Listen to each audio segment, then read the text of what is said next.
Hello! Hi! Welcome back to our channel. Today's video, we are going to be Talking about sobriety. talking about my journey, how it's gotten us to where we are today, and just like really diving in because I know there's a lot of people who have been asking questions about it, and I know there are some people who I've reconnected with from my past who are now seeing me on social media and they maybe don't know the full story. So this is really just like, let's dive in and let's have full honesty with each other. So I ask you to ask me questions you have about this experience, and this is here to help you. Yeah, just to like hear someone's story, and hopefully this helps someone who's either going through it, sort of gonna be like a healing moment, if you will. Okay, so one of the questions that we are gonna start with is from Rogue2975. They're asking, what happened? What made you do it? Where did alcoholism start for you? So my mom went to rehab when I was about 15 years old, and it's run in my family. I have so many family members who are addicted to something or other. We all are. So we're all filling a void. Yeah, so when my mom went away to rehab when I was 15, that's when my issues kind of started. And I think it doesn't coincide with her going away. I think it more coincides with me being a teenager, you know, that teen angst of wanting freedom. And I went off to boarding school, so I left home, and there I had more freedom, and I think my drinking really ramped up, and I was putting myself in terrible situations and getting hurt myself, and my situation at home I felt like was the worst, and I was hurting. And there's the phrase that hurt people, and that carried into college, and like internally I was so hurt that I could not help but to also affect negatively the people around me. What was the thing that was hurting in you? I think it was just like, there was a lot of self-hatred that built up from situations I put myself in, or just not being able to even like look at myself and feel that self-love in negatively affecting people around me. Once I got to college, my roommate actually worked with my family to start an intervention. Thank you, roommate. And I will forever be thankful to her to this day for getting that first step started for me, because in the fact that I had hurt her through my actions of just being a mess of a human, she knew that there was more in me to get to this other side. That's a vague answer of what exactly happened. So much happened to lead up to that horrible breaking point of an intervention. So much happened, but what made me do it is the fact that at the intervention, my parents and all of my family who was there told me I was getting completely cut out of their life unless I went and got help that day. Wow. And that was a very ultimatum, and there were people before that who had already cut me out of their life, and that also helped. It's like the last straw. Yeah, I could not keep losing people to fill that void. So that day, I flew down to Florida. It was like on a Wednesday. I was supposed to go to school that day in September. They got a cheap flight. Yeah. Sometimes it takes that, you know, when you're not feeling a sense of self-love from yourself, because that happens as you grow up and things are happening. It's easier to curl in because you don't want to, I'm speaking for me, it's like you wouldn't want to burden the other people with what your experience is. And so how we tend to that and fill whatever void is happening because of it is we become addicted to something. We use this thing all for filling this void. And so it took seeing how many people were standing there? It's like 10 people. 10 people in your small Boston apartment. You know what I mean? So like you're like, oh, seeing this, and there's this amount of tribal love coming at you, your family who are saying, you know, we love you. You have to do this if you love you. And I think that was a very important moment. Okay, next question. Did you make any friends in rehab? I sure did. Yeah, and I met some of them actually. Yeah, so I actually went to rehab twice, and once was after high school, but that was only a 30-day program, and it just didn't really work for me. It was the kind of program where it was very loving and they were going to care for me until I loved myself. And then the second program I went to after the intervention was a year-long program, and that was intense therapy. That was very tough love. That was, you need to face every bad thing you have done in order to never go back there. And that is exactly what I needed to see, because there are things I am never going to be able to fix. But just knowing that every day I can now take action to bring joy to other people, to bring joy to anyone I can come in contact with in order to start making amends from my past, because I cannot go to my past and fix it. Yeah. There is something when you said that, when you were saying like hurt people, you said it was the second place.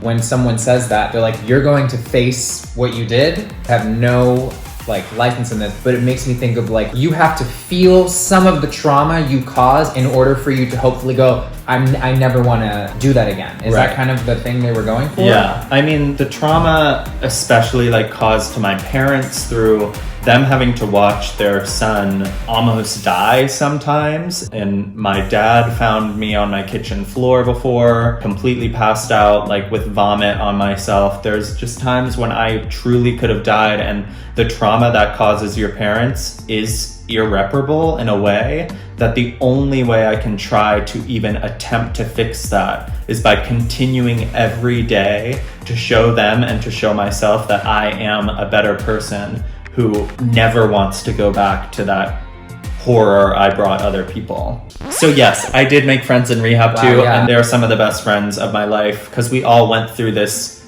experience together of all having like really dark pasts and all finding our new light at the same time. Yeah. I met some of them, and it even makes me think about people who, I think growing up, I didn't know a lot of people who were alcohol, like who had an, I guess, addiction. And so I grew up and started meeting some of these people, and I think like the stigma is you think someone who goes to rehab, and these are stereotypes, but like people who look a certain way, people who don't have the jobs, or but like just this group of people who I think was like sold to me in my mind as people who go through rehab. And all of a sudden I was finding out that addiction hits everybody. We all have it in certain ways. And so when I met Chris and I had met his friends, I thought to myself like, wow, like it changed my idea of being able to see this just affects everyone in a very specific way. It's very normal to me these days. I tell people I went to rehab, like I tell them what I had for lunch that day. To me, there is no longer any stigma around it because I believe it's something that literally everyone can benefit from.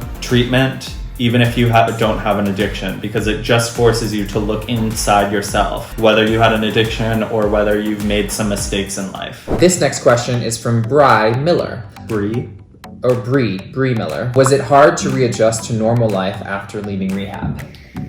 Yes, because I think there's kind of this idea in your head that after you go to rehab, things are perfect and your life is going to be gorgeous and beautiful regardless of what you're doing. And I think then my addiction just showed up in different ways of getting validation or getting attention from men, or just kind of like still needing to fill a void. And it was then that I realized like, oh, I cannot continue chasing something, because if it's not alcohol, it will be something else. And there was another breaking point outside of addiction where I deleted all of my social media for a minute, and I was like, I am just going to be with myself right now, because I'm constantly trying to grab validation or attention from other things. Let me give that to myself. And that is actually the same week that I met Ian. And I think it worked so well that week because he was seeing me at my most self. I even told him I'm willing to be friends, but I'm trying to turn off that part of me that just wants male attention for male attention. Because I knew if I were to just give in and maybe we were going to hook up, then that was probably going to be the end of our story. Yeah. But I was being my full self and just being like, I don't need the attention. And he saw someone who was being their full self. And I think that's why we connected so well. Yeah. From Meg D. Wilkerson, does it bother you when Ian drinks? No. And I think it really has to do with people drink everywhere. And also he is the farthest thing from an alcoholic. Like, I remember when we first started hanging out and I would see him drink, he would like drink a half of a drink and forget about it, which that action did not exist with me. I was always like chugging drinks and just like downing them. So right away that put me at a lot of ease. And I think it's kind of the job of the addict to not want to control others. I'm never going to ask someone to not do something. Rather, I will remove myself if that's something I am not comfortable with, because I am in control of my own actions and I have given up control of things I am not in control of. So it's not about other people, it's about what's happening within me. So it doesn't bother me when he drinks. And I think that honestly gives me a lot of peace, because I could be annoyed and be like, no, I don't want anyone drinking around me. Or I could be like, I'm gonna allow you guys to do what you want, and if I feel uncomfortable, I am in control of my own comfort, and let me put myself in a comfortable position. We also had like very clear communication when we were first dating. I was like, how do you feel about this? If I wanted to make sure that I'm sensitive to your experience, and so we handled that early on. Yeah, so, okay, from Celine Torres, what/who is the most significant figure to have helped you move forward? It's my roommate Harley, who started the intervention in the first place. And I mean, my therapists, of course, but I think someone who I always go back to is just my roommate who, like, it makes me kind of emotional to talk about, but like saw me in this really dark place and knew that there was still light in me to come out. And I am kind of forever grateful to her for seeing that and wanting to just like help the friend that she first met and know that I'm still in there. And she always says, like, she was willing to lose our friendship for me to find happiness. When I walked out the door from the intervention, she thought we were never going to speak again because I was going to be so angry at her. And now she is the person who I maybe think the most. And also, of course, my family, who have been with me since I was born, day one. So my family too have also always just given me love, even when it was tough love, which I think is sometimes the most important love to give, is the love to say, I love you so much and I know you are better than this, that I am going to step away so you can heal. I love you so much that I know you are capable. And my therapists also taught me that. There's so many significant people, and that is the point, I think, is that it is an impossible thing to do alone. You will not pick yourself out of your addiction or your dark place alone. You have to be able to ask for help or be able to realize that the help that is being given to you, maybe it doesn't seem like help right now, but someone distancing themselves from you is helping you. They are sending you a message through their action that they cannot be a part of your life, or you cannot be a part of their life until you better yourself. And you may never be a part of their life again, but you can work to bring joy and positivity and help others to make a better impact in the world than the one you may have left in the past. Last question from Kyle XM.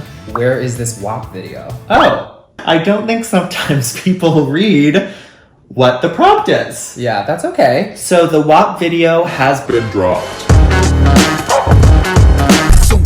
Guys, thank you for asking these questions and hearing me out. Thanks for sharing that with us and the world. Yeah. There's 1,000 more questions I could answer and go into detail about, but this is really overarching. Mm-hmm. I think the main messages are accept help, know what you are in control of, know what you're not in control of, and know the difference of the two. The time to change is today, and then you can start looking at your past as something you can grow from, rather than thinking that your present is something that will never change.